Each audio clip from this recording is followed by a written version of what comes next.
Hello दोस्तों, मैं सूरज यादव आप सभी स्टूडेंट्स का आपके अपने ही YouTube channel study mega point में बहुत बहुत स्वागत करता हूं। डियर स्टूडेंट्स, आज के सेशन में हम आप लोगों से बात करने वाले हैं electrical machine two electrical fifth semester के जो भी स्टूडेंट्स हैं वो इस क्लास को जरूर देखेंगे।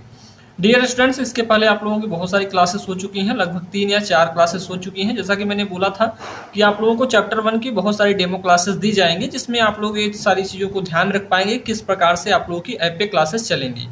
आप लोगों का एक जो टॉपिक है इसको स्टार्ट करने से पहले मैं आप लोगों से एक छोटा सा रिक्वेस्ट करूंगा दोस्तों कि अगर आप लोग चैनल पे नए हैं तो चैनल को सब्सक्राइब जरूर कर लेंगे। और टीचर्स डे की आप सभी स्टूडेंट्स को बहुत बहुत शुभकामनाएं।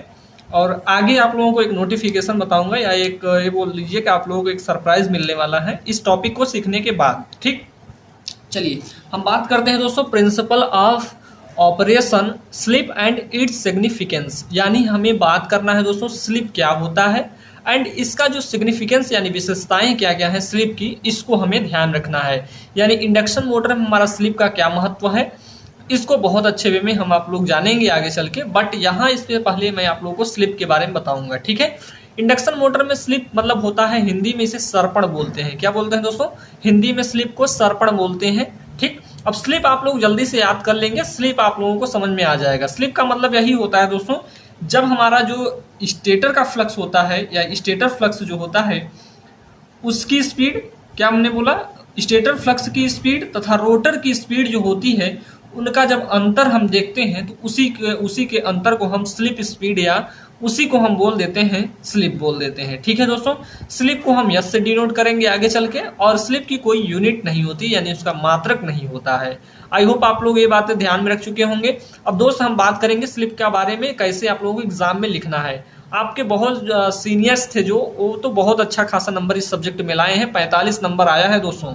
इस बात को ध्यान रखना है और ये रिकॉर्ड मशीन का आप लोगों को जारी रखना है। तो दोस्तों चलिए हम बात करते हैं स्लिप इन इंडक्शन मोटर की। इंडक्शन मोटर में रोटर स्टेटर के फ्लक्स की गति से घूमने का प्रयत्न करता है। यानी जब हमारी मोटर जब स्टार्टिंग कंडीशन में होती है तो जो इंडक्शन मोटर में रोटर होता है स्टेटर के फ्लक्स की गति से घूमने का प्रयास करता है या प्रयत्न करता है, लेकिन रोटर स्टेटर की स्पीड कभी प्राप्त नहीं कर सकता है। ठीक है, यानी हमारा जो रोटर है स्टेटर की स्पीड कभी प्राप्त नहीं कर पाता। यदि दोनों की स्पीड बराबर हो जाए या हो तो दोनों के बीच रिलेटिव स्पीड यानी सापेक्ष गति नहीं होगी। यानी दोनों की रिलेटिव स्पीड जो होगी सापेक्ष नहीं होगी। अब दोस्त यहाँ पे एक चीज ध्यान रखना है, यानी रिलेटिव स्पीड मतलब कि नहीं हो पाएगी। इसका मतलब क्या है? रिलेटिव मतलब होता है दोस्तों मैं तेजी से चल रहा हूँ, आप स्थिर हो। ठीक है, तो ये हमारे दोनों के बीच में ये सापेक्ष गति हुई। यानी मैं तेजी से चल रहा हूँ और आप रुके हुए हैं तो आपके और मेरे कंपैरिजन में बोला जाएगा कि आप सापेक्ष गति से चल रहे हो। ठीक है, चलिए आगे चलते हैं।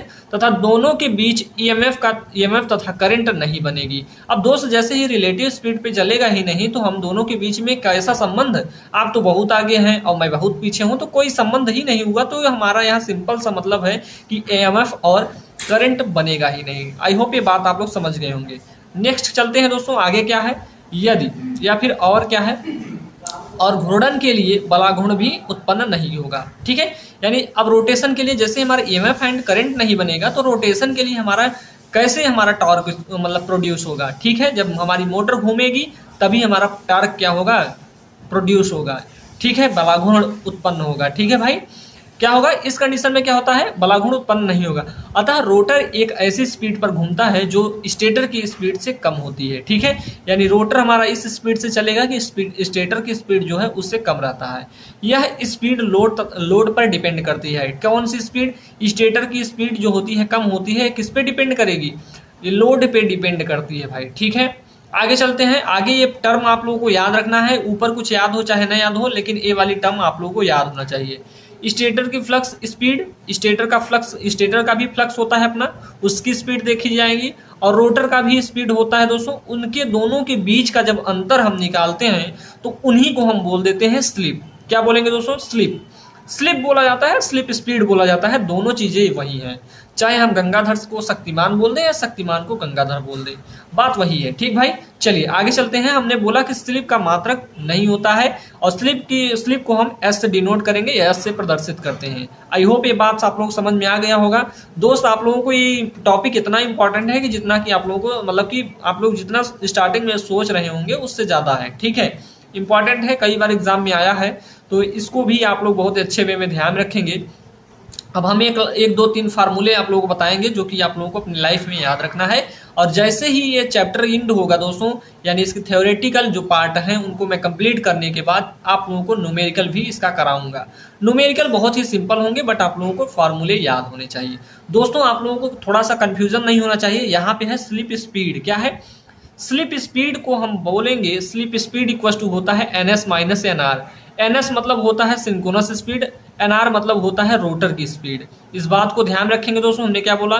NS मतलब S जहां हो जाएगा उसका मतलब सिंक्रोनस, NR जहां है वो रोटर की स्पीड हो जाएगी। ठीक है भाई, आगे चलते हैं। स्लिप स्पीड का फॉर्मूला आप लोग याद रखेंगे। ऐसा नहीं है कि स्लिप पूछा जाए तो आप लोग बता दीजिए भाई यही होता है।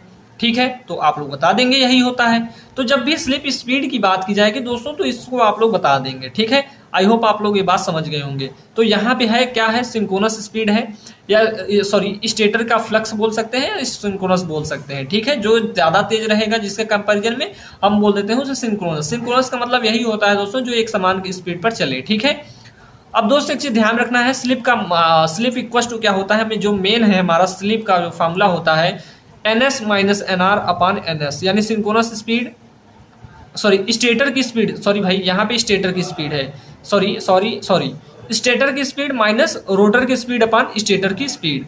इस बात को ध्यान रखेंगे। फार्मूला आप लोगों का मोस्ट इंपॉर्टेंट है भाई, और आप लोगों को कई बार तो यही एग्जाम में पूछ लिया जाता है, इसका कॉन्सेप्ट ही पूछ लिया जाता है, तो इसको भी आप लोग ध्यान रखेंगे।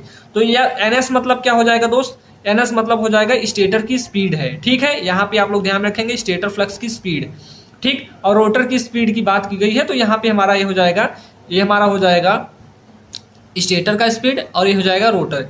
S मतलब स्टेटर, R मतलब रोटर। ठीक है, S मतलब स्टेटर, R मतलब रोटर। कई बार बहुत कंफ्यूजन होता है, स्टार्टिंग में मुझे भी कंफ्यूजन हुआ था, तो ये बात आप लोगों के मतलब दिमाग में न रहे कंफ्यूजन वाली बात, तो आप लोग इसको थोड़ा क्लेरिफाई कर लेंगे। ठीक है दोस्तों, अब बात करते हैं दोस्त, यहाँ पे हम बात किए हैं स्लिप का। तो स्लिप इक्वल टू क्या हो जाता है? NS माइनस NR अपान NS होता है। बात करेंगे दोस्तों कि जब हमें ये नहीं पूछेगा स्लिप क्या होता है, पूछता है परसेंटेज स्लिप से आप क्या समझते हैं। तो आपके एग्जाम में क्वेश्चन पूछा जाता है न्यूमेरिकल, तो उसमें परसेंटेज स्लिप पूछा जाता है, ना कि स्लिप पूछा जाता है। ठीक है, तो स्लिप में होता कुछ नहीं है भाई, बस वही में हमारा जो स्लिप स्पीड जो हमारा स्लिप है उसी में 100 का गुणा कर देंगे तो वही स्लिप स्पीड हो जाएगा, परसेंटेज स्लिप स्पीड हो जाएगी या परसेंटेज स्लिप हो जाएगा। ठीक भाई, एक चीज आप लोगों को और याद करना है, सिंक्रोनस स्पीड बराबर, सिंक्रोनस स्पीड को n से डिनोट करेंगे हम। Synchronous speed equal to 120 F upon P होता है। ये भी फार्मूला याद होना चाहिए, क्योंकि आप लोगों ने अपने 3rd सेमेस्टर में पढ़ा होगा कि जो आप लोगों ने मशीन पढ़ा होगा तो उसमें आप लोगों ने इस बात को ध्यान रखा है। अल्टरनेटर अगर आप लोगों ने पढ़ा होगा तो। अब दोस्त आगे चलते हैं, एक पॉइंट है इसको याद रखेंगे, स्लिप का मात्रक नहीं होता है। कहने की बात है स्लिप जो होता है यूनिट लेस होता है। ठीक है, यानी स्लिप का मात्रक ही नहीं होता है। आई होप आप लोग स्लिप के बारे में जो थोड़ा सा आप लोगों का इसका इंट्रोडक्शन था ये आप लोग समझ गए होंगे, और इतनी बात अगर लिख देते हैं दोस्तों आप अपने एग्जाम में तो आप लोगों को 5 नंबर मिल जाता है। अब दोस्त एक नोटिफिकेशन या फिर बोल सकते हैं एक आप लोगों को मैंने बोला था एक सरप्राइज है आप लोगों के लिए। आप लोग अगर स्टडी मेगा पॉइंट के ऑफिशियल ऐप को अभी तक प्ले स्टोर से डाउनलोड नहीं किया है दोस्तों, प्लीज़ डाउनलोड कीजिए और उस पर चल रहे कोर्सेज को जल्दी से ज्वाइन कर लीजिए। आज टीचर्स डे की उपलक्ष्य में आप सभी स्टूडेंट्स को अगर आप लोग कूपन कोड टीचर यूज करते हैं दोस्तों तो आप लोगों को फ्लैट 100 रुपये का डिस्काउंट मिल जाएगा। तो आप लोग जल्दी से सभी स्टूडेंट्स जाइए, डिस्क्रिप्शन में लिंक मिल जाएगा, आप सभी स्टूडेंट्स क्लास को जल्दी से ज्वाइन कर लीजिए दोस्तों। वहाँ पे आप लोगों को सारी चीज़ें बहुत ही अच्छे वे में कराई जाएगी। ठीक है, अब दोस्त वहाँ पे होता क्या है कि आपके मतलब बहुत सारे स्टूडेंट्स जो होते हैं इनरोल कर चुके हैं, बहुत सारे स्टूडेंट्स हैं ऐसे जो सोच रहे हैं कि अभी नहीं, जब एग्जाम आ जाएगा तब करेंगे। मैं आप लोगों को बताया हूँ दोस्तों कि एग्जाम के 2 दिन 3 दिन पहले तक क्लास को ज्वाइन करते हैं स्टूडेंट्स, तो उनको कोई फ़ायदा नहीं हो पाता, बट वो ज्वाइन कर लेते हैं कि हमें कुछ मटेरियल मिल जाए। बट ऐसा आप लोग नहीं करेंगे, आप लोगों को पहले से ही पूरी क्लासेस को ध्यान से देखना होगा, समझना होगा दोस्तों, और इस सब्जेक्ट में आप लोगों का बैक न लगे इसके लिए छोटा सा हमारा प्रयास है कि आप लोग बहुत ही अच्छा कर पाओ। तो दोस्तों आप लोग कूपन कोड टीचर जरूर यूज करिए और अपने क्लास को जल्दी से ज्वाइन कर लीजिए। यह दोस्तों जो वैलिडिटी है इसकी मतलब कि कूपन कोड की केवल 1 दिन के लिए ही है, तो आप लोग टीचर कूपन कोड यूज करके क्लास को ज्वाइन कर लेंगे। अब दोस्त आगे चलते हैं, इसके आगे हमारा जो है रोटर की फ्रीक्वेंसी की बात कर लेंगे। यहाँ से भी एक क्वेश्चन बन जाता है आप लोग एग्जाम में, क्योंकि हमारा स्टेटर फ्रीक्वेंसी होता है, रोटर की भी फ्रीक्वेंसी होती है। अब दोस्त आगे चलते हैं, रोटर की फ्रीक्वेंसी को ध्यान रखने के लिए हमें एक चीज ध्यान रखना होगा, क्या है रोटर फ्रीक्वेंसी को मतलब होता क्या है इसको समझ लीजिए। इंडक्शन मोटर में स्टेटर की फ्रीक्वेंसी एफ होती है तथा रिलेटिव स्पीड के कारण रोटर में एक फ्रीक्वेंसी एफ आर बनती है। किसके कारण? रिलेटिव स्पीड के कारण एक हमारी और फ्रीक्वेंसी बनती है जिसे हम एफ आर बोलेंगे, यानी रोटर की फ्रीक्वेंसी बन जाती है। ठीक है, अब दोस्तों आगे चलते हैं, तो इसमें आगे क्या होता है जिसे हम रोटर फ्रीक्वेंसी बोलेंगे। ठीक है, यही एफ आर जो होता है इसी को हम रोटर फ्रीक्वेंसी बोलते हैं, तो इस बात को ध्यान रखेंगे। कई बार एग्जाम में पूछा जाता है दोस्तों कि रोटर की फ्रीक्वेंसी किस पर डिपेंड करती है, तो ऑप्शन में रहता है हमारा स्लिप, तो आपको उस ऑप्शन को क्लिक करना होता है कि हमारा ऑप्शन जो हो जाएगा स्लिप पर हमारी रोटर फ्रीक्वेंसी डिपेंड करती है। आपके कॉम्पिटेटिव एग्जाम में जैसे आप लोग आगे चल के जेई और एई की जैसे एग्जाम की परीक्षाएं देंगे, तो वहां पे सारी चीजें अगर मशीन आती है दोस्तों तो जरूर पूछा जाता है। अब ये नहीं है कि यही क्वेश्चन पूछ लिया जाएगा, लेकिन मशीन जरूर पूछा जाता है। तो आप लोग इंडक्शन मोटर पढ़ेंगे, सारी चीजों मशीनों को पढ़ लेंगे दोस्तों, तो आप लोगों को लगेगा, और अगर पूरी मशीन को आप लोग जैसे मैं पढ़ा रहा हूँ उस तरीके से पढ़ के जाएंगे तो आप लोग मशीन के हर एक क्वेश्चन को सॉल्व कर लोगे दोस्त। ठीक है, चलिए दोस्त आगे चलते हैं। तो रोटर की फ्रीक्वेंसी किस पे डिपेंड करती है? स्लिप पर डिपेंड करती है, यानी स्लिप पर निर्भर करती है। ठीक है, इस बात को याद रखेंगे दोस्तों। आगे चलते हैं, यदि stator frequency F, rotor frequency F R तथा स्लिप एस है, तो अब इस स्थिति में हमारा रोटर फ्रीक्वेंसी क्या हो जाता है? स्लिप इनटू फ्रीक्वेंसी हो जाती है। और एक कौन सी फ्रीक्वेंसी है? रोटर की स्टेटर की फ्रीक्वेंसी है। एक किसकी फ्रीक्वेंसी है? मैं यहाँ पे लिख देता हूं, एक किसकी फ्रीक्वेंसी है भाई? स्टेटर की फ्रीक्वेंसी है। ठीक भाई, ये मेरी स्टेटर फ्रीक्वेंसी हो गई। ठीक, अब आगे चलते हैं दोस्त। आगे अब हमें एक रिलेशन ध्यान रखना है दोस्त कि ए आया कैसे, ये हमारा फार्मूला सर आया कैसे, इसको हम जान लेते हैं। तो दोस्तों आप लोगों ने रिलेटिव स्पीड का फार्मूला पढ़ा है, या फिर हम बोल सकते हैं स्लिप स्पीड इक्वल टू जानते होंगे आप लोग, या फिर हम एन इक्वल टू बोल देते हैं इसी को। एन बराबर आप लोगों को मैंने बताया कि सिंक्रोनस स्पीड बराबर ही समझ लीजिए। क्या होता क्या है? स्टेटर का स्पीड माइनस रोटर का स्पीड, एक किसके बराबर होता है? एन इक्वल टू, या फिर यहाँ पे आप लोग एक चीज और कर सकते हो, जो यहाँ पे लिखा हुआ है, ये जो स्लिप स्पीड है इसको हम एन से डिनोट करते हैं, ये भी लिख लीजिए यहीं पे। ठीक है, इसको हम एन से डिनोट करते हैं। अब आगे चलते हैं दोस्त, तो यहाँ पे हमें बात करना है कि जो हमारा स्लिप स्पीड होता है N equal to N S minus N R होता है। अब दोस्तों आप लोगों को मैंने बताया है कि एन इक्वल टू कितना होता है? 120 एफ अपन पी होता है। तो आप लोग देख सकते हैं, अगर मैं लिखूं यहाँ पे N S minus N R equal to, इसको थोड़ा इस तरफ ला देते हैं, 120 क्या लिखेंगे? एफ अपान पी। अब दोस्त मैं बात कर रहा हूं रोटर की फ्रीक्वेंसी के लिए। ठीक है, तो यहाँ पे मैं एफ आर लिख लूंगा। ठीक है, एक किसके लिए है? रोटर की फ्रीक्वेंसी हमने क्या मान लिया? एफ आर है, इसको इस क्वेश्चन नंबर 1 मान लिया। ठीक है, आगे चलते हैं दोस्तों। अब आगे चलते हैं, अगर हम सिंक्रोनस स्पीड इक्वल टू ध्यान में रखेंगे तो सिंक्रोनस स्पीड इक्वल टू होता है 120 एफ अपान पी होता है। एक किसकी फ्रीक्वेंसी है दोस्त? तो ये बोल देंगे स्टेटर की फ्रीक्वेंसी है। तो दोस्तों इसको हम इक्वेशन नंबर 2 मान लेंगे। ठीक है, इसको सॉल्व करने का एक तरीका है। अब दोस्तों समीकरण 1 भागे 2 कर लेंगे तो हमें देखते हैं क्या मिलता है। लिखेंगे यहाँ पे समीकरण 1 भागे 2 से। ठीक है, अगर समीकरण 1 भागे 2 करते हैं तो इस कंडीशन में हमें क्या मिलता है, इसको हम आप लोगों को बताते हैं। तो इसको हम देखेंगे N S minus N R लिख लेंगे, ए वाला टर्म, और बटे में क्या लिख लेंगे? अब देखेंगे इसके बराबर कितना हो जाएगा, इसके बराबर में हो जाएगा 120 एफ आर अपान पी हो जाएगा। अब दोस्त भाग देना है हमें, तो भाग देना है तो यहाँ पे हमें एन एस लिखना है, और यहाँ पे भी बटे का पूरा बटे का चिन्ह होगा ये बड़ा वाला, और इसको इसके बटे कितना है, तो इसके बटे है 120 एफ अपान पी है। पी से मेरा पी कट जाएगा दोस्तों, 120 से 120 कट जाएगा। तो ये दोस्त आप लोग पढ़ा है आप लोगों ने, अभी आगे आप लोगों को मैंने बताया कि ये कितना इसके बराबर होता है, यही तो हमारा स्लिप होता है दोस्त। ये क्या होता है? स्लिप होता है। इसे हम किससे डिनोट करेंगे? यस से। तो दोस्तों ये यस इक्वल टू क्या हो जाएगा? एस बराबर हो जाएगा एफ आर अपान एफ हो जाएगा। ठीक है, अब दोस्तों यहाँ पे हमें क्या बात करना है? रोटर की फ्रीक्वेंसी ध्यान रखनी है, तो यहीं से मैं लिख देता हूं एफ आर इक्वल टू क्या हो जाएगा? एस इंटू एफ हो जाएगा, ठीक है। और यही हमें क्या करना था, ध्यान में रखना था, ठीक है। अब आप लोग आई होप समझ गए होंगे कैसे हमारी रोटर की फ्रीक्वेंसी एस इंटू एफ आती है, ठीक है। अब दोस्त आगे चलते हैं, एक चीज आप लोग समझ लीजिए। और अगर मैं बोल दूं परसेंटेज स्लिप की, क्या बोल दूं, परसेंटेज स्लिप, यहां क्या हो जाएगा, तो आप लोग क्या लिखेंगे, F R upon F into कितना कर देंगे, 100 कर देंगे, जैसे कि आप लोग जानते होंगे, ठीक है। अगर किसी में परसेंटेज लग जाता है तो उसका मतलब हो जाता है 100 का गुणा, ठीक है। ये बात आप लोग समझ गए होंगे, ये मैंने कैसे कर दिया दोस्तों। यहाँ पे हमने ये बात यहीं से मैंने बात कर लिया, यहाँ परसेंटेज कर दूंगा तो यहाँ पे 100 का गुणा कर दीजिए, यही हो जाएगी परसेंटेज स्लिप हो जाएगा। अब ये किस टर्म में पूछेगा एग्जाम में, उसके टर्म में हमें ध्यान रखना है। परसेंटेज स्लिप अगर रोटर की स्पीड एंड स्टेटर की स्पीड दिया है तो उसके लिए हम अलग वाला फार्मूला, ये वाला फार्मूला यूज कर लेंगे। बट हमें फ्रीक्वेंसी देकर स्लिप पूछ लिया है तो हम इस वाले फार्मूले को यूज करेंगे। आई होप आप लोग ये बात ध्यान रखे होंगे। अब एक चीज मैं आप लोगों को और एक फार्मूला याद कराना चाहूंगा दोस्तों, और वो फार्मूला कुछ है नहीं, बस एक फार्मूला है N R equal to N S S minus 1 है। अब ये भी हमारा इसी फार्मूले से आया हुआ है, ये भी आप लोगों को मैंने बता दिया, ठीक है।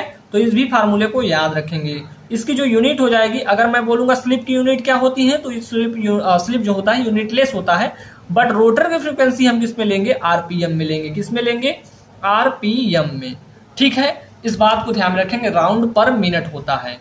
तो चलिए दोस्तों, आई होप ये बात आप लोग समझ गए होंगे। अब चलते हैं हम रिलेटिव सिग्निफिकेंस ऑफ स्लिप की बात कर लेते हैं, ठीक है।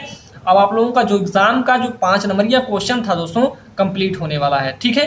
क्या है यहाँ पे, significance of slip.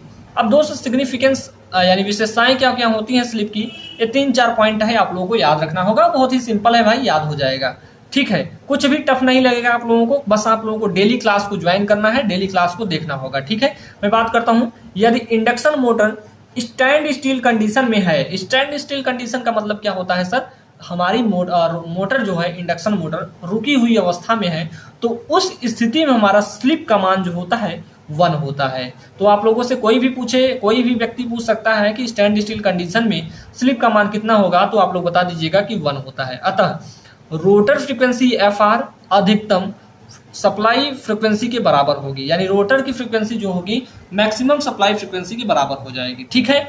Next point की बात करते हैं दोस्त। तो नेक्स्ट पॉइंट हमारा है यहां से कि यदि इंडक्शन मोटर रनिंग कंडीशन में होगी तब स्लिप न्यूनतम होगी, यानी रनिंग कंडीशन में होगी तो हमारा स्लिप का मान जो होगा वो न्यूनतम होगा। कहने की बात है ये है दोस्त कि स्लिप लेस देन होगा 1 के और लेस देन होगा 0 के, ठीक है।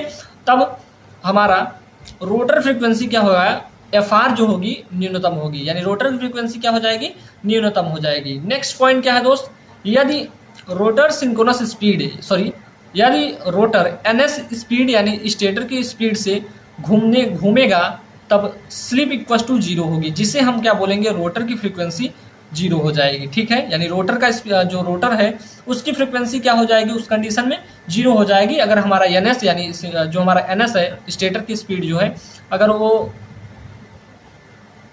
रोटर की स्पीड से हमारा घूमेगा तो स्लिप का मान क्या हो जाएगा, 0 हो जाएगा। इस बात को भी ध्यान रखेंगे भाई। नेक्स्ट पॉइंट है हमारा, यदि स्लिप का मान 1 से अधिक है तो रोटर क्या होगा, मैग्नेटिक फ्लक्स रोटेशन की दिशा के विपरीत दिशा में क्या करने लगेगा, रोटेशन करने लगेगा। तो ये 4 पॉइंट आप लोगों को ध्यान रखना है। मोस्ट इंपॉर्टेंट की बात की जाए दोस्तों, यहाँ पे पहला वाला पॉइंट जो है ये मोस्ट इंपॉर्टेंट है, ये कई बार आप लोगों के एग्जाम में पूछा जाता है, ठीक है। यानी रुकी हुई अवस्था में पूछ लिया जाता है, तो उस स्थिति में क्या होगा, तो बहुत सारे स्टूडेंट जो होते हैं रुकी हुई अवस्था में, आप लोग, मैं बता रहा हूं, अगर आप लोगों को पहली बार मिला होता तो आप भी 0 इसका आंसर करते हैं, बट अब नहीं करेंगे। स्टैंड स्टिल कंडीशन में स्लिप का मान कितना होता है, 1 होता है। इस बात को ध्यान रखेंगे, ठीक है दोस्त। आई होप आप लोगों को यह लेक्चर अच्छा लगा होगा, वीडियो अच्छा लगा हो दोस्तों तो वीडियो को लाइक कीजिएगा, और चैनल पे नए हैं तो चैनल को सब्सक्राइब जरूर करिएगा। दोस्तों आप लोगों को मैंने पहले भी बता दिया कि आप लोग स्टडी मेगा पॉइंट के ऑफिशियल ऐप को प्ले स्टोर से डाउनलोड कीजिए, और डिस्क्रिप्शन में भी लिंक मिल जाएगी, उसको डाउनलोड कीजिए, जल्दी से अपने क्लास को ज्वाइन करिए दोस्तों। यहाँ पे 1-2 डेमो क्लासेस और दी जाएंगी, उसके बाद यहाँ पे आप लोगों की क्लासेस समाप्त हो जाएंगी, ठीक है। उसके बाद जो भी इंपॉर्टेंट होंगे उनकी डिस्कस किया जाएगा यहाँ पे, बट आप लोगों को क्लास को जल्दी से ज्वाइन कर लेना है दोस्तों, ताकि वहाँ पे सारी चीज़ों को कंप्लीट कराया जा सके। आई होप आप लोगों को यह लेक्चर अच्छा लगा होगा दोस्तों। मिलते हैं आप लोगों से नेक्स्ट लेक्चर में, तब तक के लिए जय हिंद, जय भारत।